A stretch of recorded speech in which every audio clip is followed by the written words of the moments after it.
আসসালামু আলাইকুম প্রিয় মায়েরা। আজ আমরা কথা বলবো একটি খুব গুরুত্বপূর্ণ বিষয়ে। গর্ভাবস্থায় কাজ করা নিরাপদ কিনা?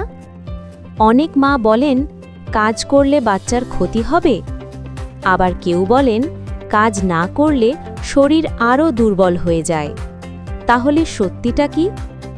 আজকের ভিডিওতে আমরা জানব কোন কাজ নিরাপদ, কোন কাজ একদম নিষেধ, কোন কাজ করলে ক্ষতি হয়, আর কিভাবে নিরাপদভাবে কাজ করবেন। ভিডিওটি শেষ পর্যন্ত দেখুন। গর্ভাবস্থায় কাজ করা কি নিরাপদ? হ্যাঁ, সঠিক ও নিরাপদ কাজ গর্ভাবস্থায় উপকারী। ডাক্তারদের মতে হালকা ও নিয়মিত কাজ করলে রক্ত চলাচল ভালো হয়, ডায়াবেটিস ও উচ্চ রক্তচাপের ঝুঁকি কমে, মানসিক চাপ কমে, নর্মাল ডেলিভারির সম্ভাবনা বাড়ে। কিন্তু ভুল কাজ করলে হতে পারে পেট ব্যথা, রক্তপাত, প্রিম্যাচিওর ডেলিভারি, শিশুর ওজন কম হওয়া।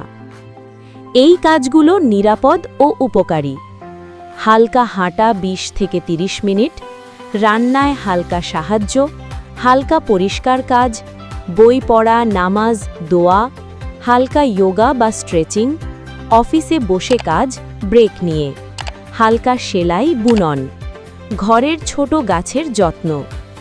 এই কাজগুলো করলে পেট শক্ত হয়, শরীর ফিট থাকে, মুড ভালো থাকে।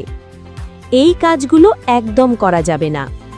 ভারী জিনিস তোলা, ভারী পানি বা চালের বস্তা তোলা, সিঁড়ি ভেঙে নামা বারবার, বেশি সময় দাঁড়িয়ে কাজ, কেমিক্যালযুক্ত পরিষ্কার, কৃষিকাজে ঝুঁকিপূর্ণ কাজ, ভেজা মেঝেতে কাজ, আগুনের কাছে বেশি থাকা, ঝাঁকুনি লাগে এমন যানবাহনে চলা। এই কাজগুলো করলে ক্ষতি হতে পারে। ভারী কাজ, গর্ভপাত, দীর্ঘ সময় দাঁড়িয়ে থাকা, পা ফুলে যাওয়া, মাথা ঘোরা, কেমিক্যাল, শিশুর বিকাশে সমস্যা, অতিরিক্ত চাপ, রক্তচাপ বেড়ে যাওয়া, কম বিশ্রাম, প্রিম্যাচিওর বেবি। নিরাপদভাবে কাজ করার নিয়ম: 30 মিনিট কাজ, 10 মিনিট বিশ্রাম। পানি বেশি পান, ভারী কিছু তুলবেন না। ব্যথা হলে সাথে সাথে বসুন। হালকা খাবার খান, পর্যাপ্ত ঘুম নিন। প্রিয় মায়েরা, গর্ভাবস্থা অসুখ নয়, কিন্তু অবহেলা করলে বিপদ হতে পারে।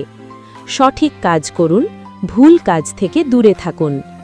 আপনার শরীরই আপনার সন্তানের ঘর, তাকে নিরাপদ রাখুন। ভিডিওটি ভালো লাগলে লাইক দিন, আর নতুন মায়েদের জন্য চ্যানেলটি সাবস্ক্রাইব করুন। আল্লাহ আপনাদের সুস্থ রাখুন।